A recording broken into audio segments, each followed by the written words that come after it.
Atlantis, a term that's come to be associated with fanciful tales of flying craft and crystal-powered lasers, as one's mind instantly pictures sci-fi depictions when one even reads or hears mention of the word. Yet when you take a step back and look into why this is, you start uncovering peer-reviewed literature and publications from a time long ago when the scientific process was at the lead. Then suddenly, starting right after the end of the Second World War, science itself, right along with the evidence that accompanies it, took a back seat as academia teamed with government and cinema to flood the waters with derision and ridicule. Putting aside the pre-programming that we are all raised with, and if one has the nerve to ignore the labeling of the R word or white supremacist that comes with even considering there might be some validity to the story, what's hidden behind the veil is quite interesting to the inquisitive. Starting with, and only using the words of Plato, and not deviating from or changing any of the descriptive matter, we can pinpoint a likely location of this mighty Pleistocene empire that many 19th and 20th century historians also surmised was its likely place. Besides there being a sunken land masses and flat seamounts in the likely area of the Azores Islands, there is much more pointing in the direction of Plato reciting history rather than allegory. In the mid-1800s, as the world became smaller and smaller due to transportation and innovation, the secrets of isolated civilizations began to become uncovered. As more and more ports were constructed in the new blossoming country of the United States, trade from other countries brought in foreign commodities, but more importantly, the Library of Congress, by law, would confiscate and copy any maps brought into port.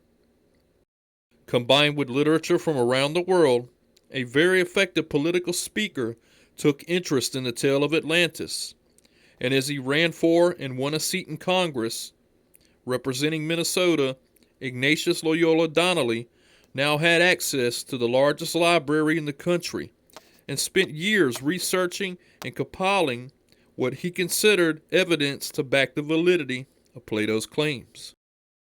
Back during that time, this wasn't considered pseudoscience, as many scholars and historians studied the incoming data.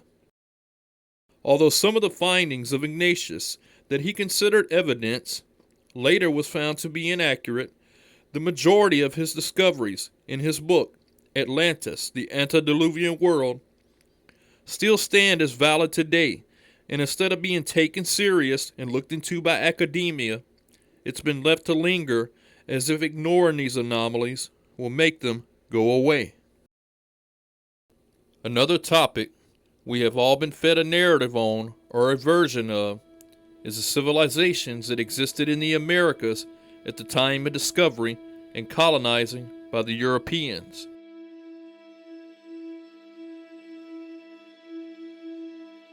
As Cortez made his way to Peru, he was astonished by the engineering of the natives, as highways, over thousands of miles long, crisscrossed the country and were probably the largest such roadways in the world at the time. They even had hotels and settlements along these routes for the travelers, complete with what looked like to be mile markers as news traveled these routes within days at a time.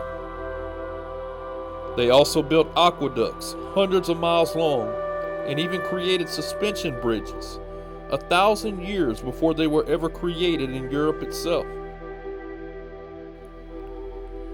The Olmec were an ancient civilization in the area of Mexico's southern Yucatan today and were at their height over 3,000 years ago.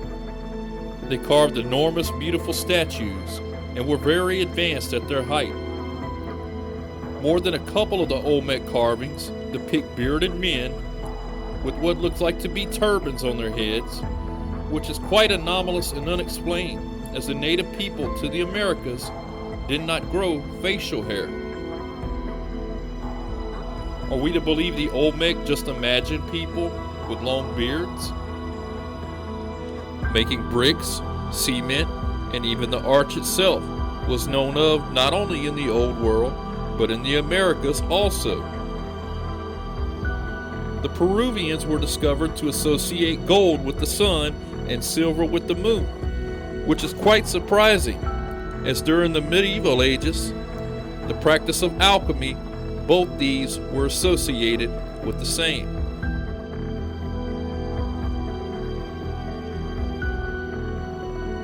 Another anomaly in history is the creation of identical weapons in both the Old and New World, such as the battle axe and shield, but more specifically, the creation of the bow and arrow in both worlds. Embalming a body or mummifying human remains was discovered in the New World, as the Chinooks were found to be mummifying their dead. The story of Noah from the Bible is thought to be an ancient handed-down tale of survivors of the sinking of Atlantis. However, it wasn't just present in the Old World, as throughout the Americas there were tales of prior warnings of a great deluge, with the survivor or survivors creating a canoe, a raft, or a ship and coming to rest on the mountaintops. Some of these tales, such as Tesby, being the Noah figure in Central America, even sent out different kinds of birds to learn if the waters were subsiding. A tribe of Native Americans in the heartland of the country had a very strange annual religious practice. A man would walk out of the hills with his entire body painted white with clay, and he would approach the village with all the occupants' eyes on him and make his way to the medicine lodge. He would start crying and exclaim that all his people were lost, as their land had sank below the sea, and he was the only survivor. As he made his way through the village, each household would have him a pre-prepared gift, as the man made his way through weeping that all was lost. The entire village would process with this man, weeping as he stood on the river's banks, and threw each gift as a sacrifice to appease the gods for the deluge. From the Aztec to the Inca and Maya, all the civilizations of America had an origin tale of a white-bearded man, such as Quetzalcoatl, Kukulkan, or Viracochas, showing up on the shores of the East and teaching them agriculture and civilization, and eventually leaving on his boat to the East and promising to return one day. This is why when the Spaniards appeared on the shores, they were feared and venerated, as they were thought to be the return of this white-bearded founding figure. The American Repatriation Act has done nothing to help solve the anomalous remains that were often found in the U.S., as not only can DNA not be taken, but not even a photo of any of the remains is allowed. This leads one to ask, what are they trying to hide? When a mummy was discovered, known as the Spirit Cave mummy, said to be 9,000 years old, not a single picture of it was allowed because of, quote, respect for the dead. The Paiute Shoshone would not allow any of his remains to be analyzed and eventually buried him in an unknown place in the desert, despite the fact that it's thousands of years too old to be even related to the Paiutes. The mummy was wrapped in highly sophisticated weaving, and anthropologists noted that the person had receding cheekbones and other European-looking features, looking nothing like the Paiute Indians themselves. This is a drawing of the remains, as again somehow a photo would disturb the dead. Again, I have to ask, what are they hiding? In a swampy area of Florida, in an old bog, several mummies were found, again wrapped in sophisticated styles of sewing, and were discovered buried in the bog, sitting straight up. Scientists were shocked at the sophistication of the sewing techniques found on the wrappings and on the clothes.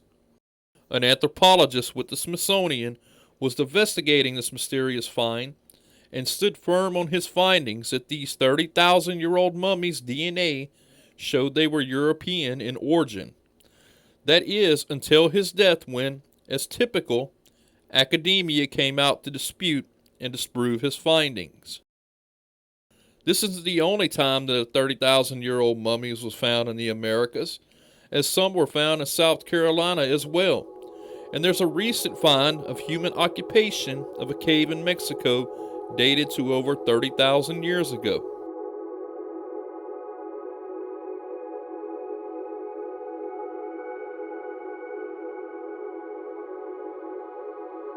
All across North and South America, such as with Sarah Winnemucca and her people's tales of fighting off then killing a race of tall, red-haired white giants called the Sitka at Lovelock Cave. The natives had tales of their history and the white people who inhabited the land during the Pleistocene. Shinawa Wickawa wrote a book with a chapter dedicated to the whites that were here when her ancestors arrived. Cortez encountered a group of white people living in the mountains in Peru, and they eventually fought the Inca alongside him. The Paracas skulls, along with the cloud mummies, both seem to have prevalent red hair and European traits.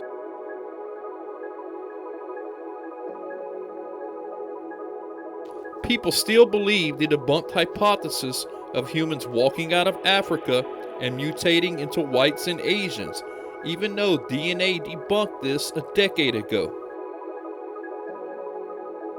The DNA of Cro-Magnon man showed him to be genetically identical to modern-day indigenous Europeans, and he showed up on the Atlantic shores of Europe over 30,000 years ago, fully advanced while practicing agriculture and animal husbandry and domestication, and using a tool called the atlatl. He was an anomaly to anthropologists, and they won't even give this much publication. And despite the modern woke artist depiction of Cheddar Man, his DNA had only one of the 5 genetic markers for dark skin. The Portuguese and Spaniards likely met the last survivors of the Atlantis cataclysm as they interacted with and eventually killed off the Guancha of the Canary Islands. The Canary Islands are where we get the most mummies of the survivors of the sinking of Atlantis, or Cro-Magnon man.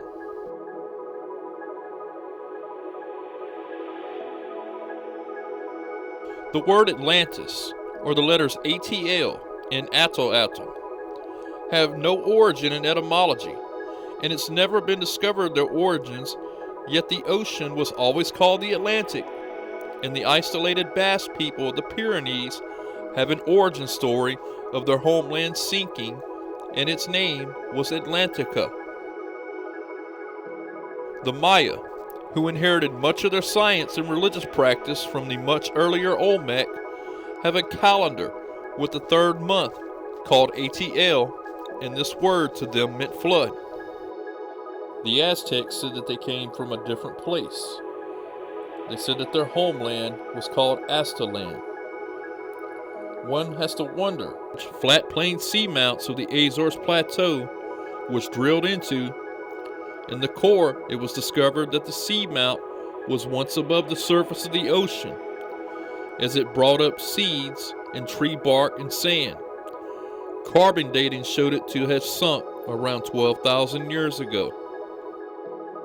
The name of this seamount was later changed as its original name invited interest from the inquisitive.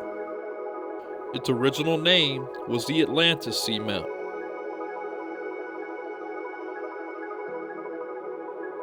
Do you see what happens when we're able to set aside our pre-programming from academia and media and Hollywood?